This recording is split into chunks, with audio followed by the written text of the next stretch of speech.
Clash Royale.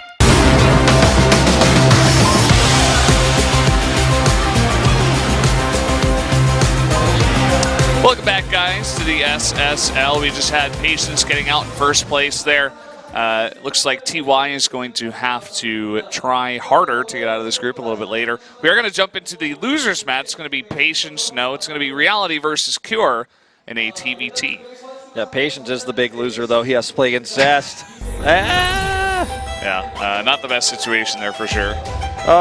Let's actually look at this map draft really quick because I want to see what these two are thinking. Sejong actually is chosen by Cure, whereas Dust Towers is taken for Reality. Sejong doesn't make it through because he didn't prioritize it first, whereas Dust Towers was first priority, so it comes in as third. So it's blind pick. That's where you see choice.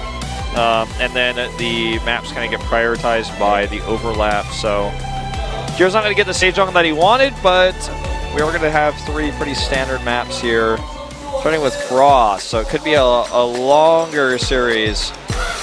Yeah, it's going to be a fun one, though. I mean, both these two players pretty good at TVT. Reality, I'd put him at, maybe a little bit better, but Cure is like a better overall player.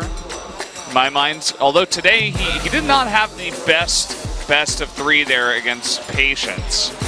I think it may be related to the fact that he's most likely going for the TBT prep more diligently.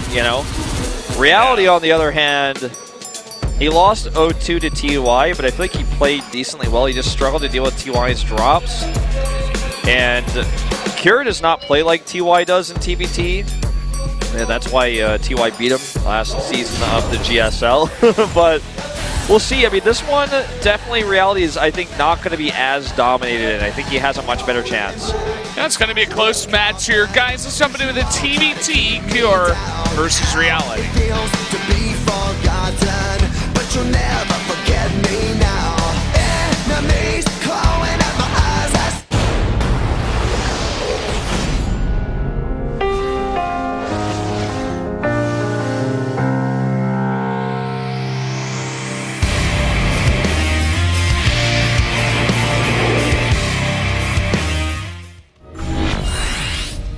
Here we are on Frost. Very big four-player map up in the top left in the red. From the Jin Air Green Wings, it is Cure.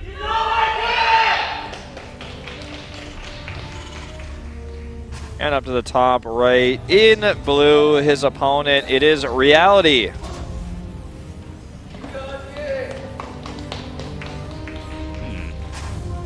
Cure getting a bigger cheer here.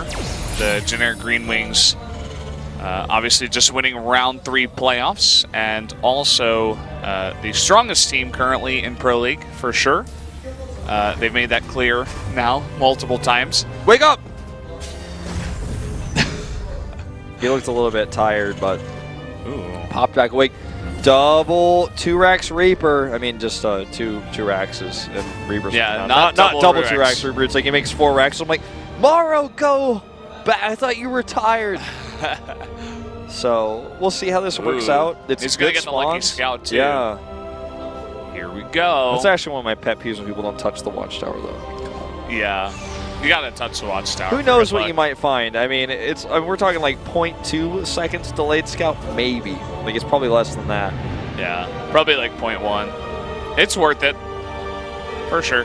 Anyway, he sees the base. The Watchtower touch doesn't end up being important here. But the first Reaper is almost out. The second one is on its way. Yeah, and I hope this is not the Forte version of the build where you you make a bunch of units and then you just move command them into the ramp. That's not good, it turns out. Yeah, it didn't really work out for him in that one. He still almost won that game. Yeah, versus Bomber is the one you're talking about, right? Oh, yeah. We got another Reaper on the way here from Reality, so not going to be going for any add-ons, no Marine. It's going to be that Reaper. And so it's going to be an interesting situation. It's going to be up to Cure to try to group up his Reapers and find the Reapers of Reality and win the trade when he's got more.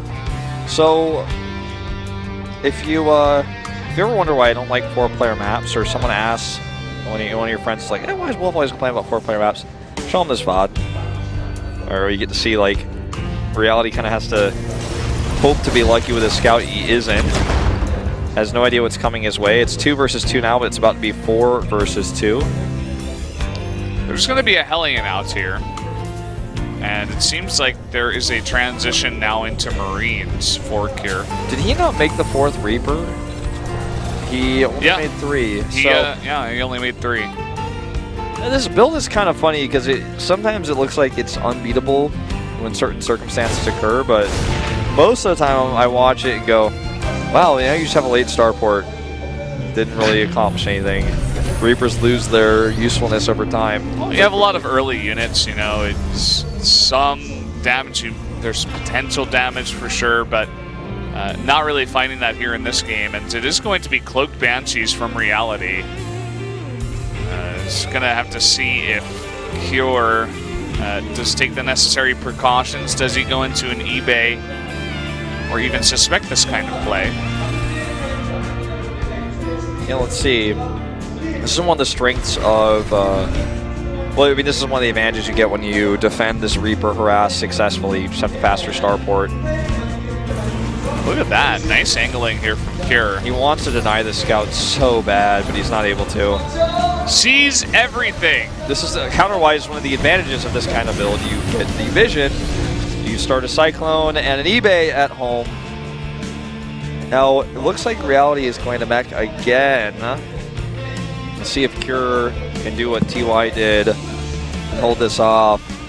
This is one of the weaknesses of Reality as a player and why he never gets too deep in these tournaments is he does the same build every time. Hold that thought. Look at this. Not much on the ground here for Cure, and they're just being all lined up. There's so many Hellions on the ground. It looks like a lot of his army was in the main. Yeah, but I mean, now he's not microing. This Banshee, though, could do some serious damage. He loses everything here. Cyclone with the scan, and he will save the Banshee. Oh no, he won't. It just barely goes down. It looked like it was out of the range there, but it looks like it will go down. But he got 6 SCV kills, but lost all pressure on the map, and now is somewhat vulnerable to what Cure has. And Cure doesn't have a tank. He has Stim, and he has a large Marine count being built up here. This second Banshee should do very little. He doesn't have a Raven, but sees it immediately. Stim about to finish. It's not done yet, though. He's going in very fast. Does get the lock on here with the scan. One more hit, and he goes down once again. Okay. 2 Banshees killed. That one killed a few Marines, so more damage than I thought it was going to get. It's definitely going to weaken the follow-up push that Cure may decide to go for here. He is going to move across as one time, but this is what's really scary here with Stim being done. The tank is not going to end the game off of this, but the traded units for Reality obviously going to mean he has less for the defense. Doesn't stick around long enough to kill that Hellion, and now he's got a couple of medevacs here. He can try to do some harass. There's still only Hellions on the ground. I think 1 tank is about to pop out here. And he's already got 1. He's going to have a second one in just a bit. I like this pickup here, just to make sure that the tank can always poke at these Hellions. One of those Hellions very low. The rest of them will never know, unless someone moused over a price on your computer. Some of them in the yellow. So not going to be easy to push any further than this, but he might be able to go up into the main base. Stim is done. Combat Shield's going to be done soon. Reality just trying to use these Vikings again. Yeah, I like how he's positioning. He's thinking about this, like, what's the next angle that he's going to come from? It is going to be into the main, and immediately is there. It doesn't mean he's going to be able to easily hold this off, but I like how he's thinking about this and getting his defense down. Cure, with the map control, map presence, is going to be able to take his third base on the low ground, so there will be a small advantage going to him. Scan goes off, poking forward here. Good positioning on these Vikings. And even though Cure had this small window of opportunity to do some serious damage, Reality set up everything so well that he couldn't. One worrisome thing is the CC that's coming up that Cure has faster. But now that Reality has held this, he can start sending dropships across with Hellbats. Blue Flame is on the way. He's again going for the plating, which affects Marauders and Vikings for control over the air, but also helps tanks on the ground versus the Marauders. The reason why it helps so much versus Marauders is because Marauders attacks are counted as 2 attacks, 2 rockets. So the upgrade gets applied twice. So one of the nerfs to the Marauder in this expansion. Fun little change. Yeah. All the Terran players really happy about that one. They're not as happy, well, they're not really happy as if you didn't know Brendan was being sarcastic, but also specifically against Ultras. Yeah. Is the annoying thing. CC being moved over here. Yeah, reality's like, no, you can't attack into me. I've got enough tanks now, Hellbat's there for support, and it looks like Kier is really trying to find an angle, but he can't quite get it. And look at this, a Hellbat drop coming into the main. Oh boy. Already a lot of these SCVs getting pretty low, getting 3 kills, still no response. He's going for the attack into the main. He needs to kill the turret. He might even be able to try to doom drop in here. We see the pickups on the minimap. Nope, backs off. Ooh, this is scary.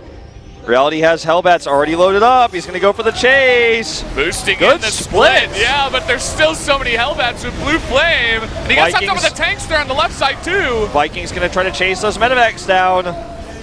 Even if he drops the tanks out, he could be in some serious trouble. Great trades here for Reality. Yeah, really nice maneuver there. Almost slightly baiting him in, you know, to get into that position and then just coming behind him and forcing him a good trade. Kier had that third base up a little bit longer because he built it there, but now Reality has his landed. Oh man, this is crazy. He nearly lost a few of those tanks. They're going for the flank here. The +1 armor is done for these tanks and these Hellbats. And the tanks on the ground are not sieged up. They just get obliterated there on the ground. Looks like Reality is just not looking at this fight at all, although he plans a Viking there, so I'm not really... I guess he was looking after all, but that didn't seem like it with how he was... I'm not sure if I want to say how he was controlling or how he was not controlling those units. But before that moment of overextension, he got some really nice trades. He's not rallied here either. Needs to send those across. Anyway, right now Kier survives. He still has the strong army. It's going to have 1-1 now. But Reality still has the backbone of his army. Is up 10 workers. Yeah, that's really that's the only difference here in this game, really, in terms of supply, is the worker count is slightly better. He's going to deny a 4th base here. There's still no sign of a 4th base for Reality. He's got a nice little pocket expand here to the left of his main. Okay, there are turrets here. I was going to say Reality saw this, but he wasn't responding. Looks like the 3 turrets is, in his mind, enough. Maybe he could have trapped the units after they tried to retreat. If he actually did commit to it with the Vikings. So save the Vikings to make sure he can ensure the kill. This Hellbat drop is looking to come in here a little bit later on, probably when Kier moves out. Yeah, I mean, even 1 turret in the mineral line is not going to do much. Kier is going to be forced to respond to that. And we'll see how he does. It looks like a small group of units going back, although that drop is still not going in. Kier really thinking about going into that main. He could try to snipe some of the turrets from the low ground, use the medevacs for vision, but hasn't committed to it just yet. Okay, here comes that drop. SCV is evacuating. Yeah, nice Several killed, but I mean, the lost mining time alone is pretty annoying. Look at how far those SCVs go, and 1 more hit was kind of close there. A lot of those SCVs in the orange, 1 more hit would have done it. All right, this is the big move out here for Kier. The turret wall and the vision the barracks gives to the top means that he can't really do what TY did to defeat Reality's comp. So he's looking to just kind of control the middle while he takes that 4th base we were looking for earlier. And he's not really dropping. He's like trying to come from the side and flank and snipe some units. I really wish he did, you know, was a bit more diligent about sniping some of the turrets at the edge of the base so he could open up that path, because yeah, I remember you said it at the end of that series. You're like, well, whoever has to face against Reality is going to know that you should probably just drop him, and he's going to have some trouble with that when he's playing his mech. So Kier can find the spot. This is not his spot. A bunch of Hellbats going to drop on this army, and everything gets burned up. Yeah, not even a single unit escapes there. To Drilling control claws. Who's getting Reality? A Reality? Okay. Well, I mean, this is one way you can actually beat armies like this. We've seen it happen in the past, especially versus like your late game PCs. He's just going to attack into this location. Now, there are turrets, but they're not finished. Hellbat's dropping on top right now. And Reality just has so much more with good upgrades for the armor. Just way too many Hellbats in the front. Even though it looked like he was kind of just A-moving in, it was just enough. You know, Kier didn't have all of his army together. He wasn't able to split against that mass amount of Hellbats. And as you said, worse upgrades, less units, and it looks like Reality moving on here to take game number 1 at least in this best of 3 against Kier. GG. Wow, we could live in a world where Kier does not get out of this group, man. We're 1 game away from that reality, and I'm not even, no pun intended, but... yeah, he's looking a little bit shaky today. You know? Not really the Kier that we know, and this is what we've talked about for Kier in the past. He has had some troubles, some small troubles with inconsistency in the past, and I hate to see it come out in a group like this because he was definitely a favorite out of the 4. Definitely that second place spot right behind TY to get out of here based on his form nowadays. I want to see Kier go to a finals. I just feel like he's so underrated, and maybe he tired of his travel. Yeah. Yeah. But he's just not playing what he played in China. He's not playing what we saw in the GSL. He's not playing what we saw from him last season. This is not the same level of Kier, but he's not out. He has 1 life left in this losers match, though. And we are going to go into Frozen Temple, a little bit more of a head-to-head map, but I do think that this map is great for Reality's mech style.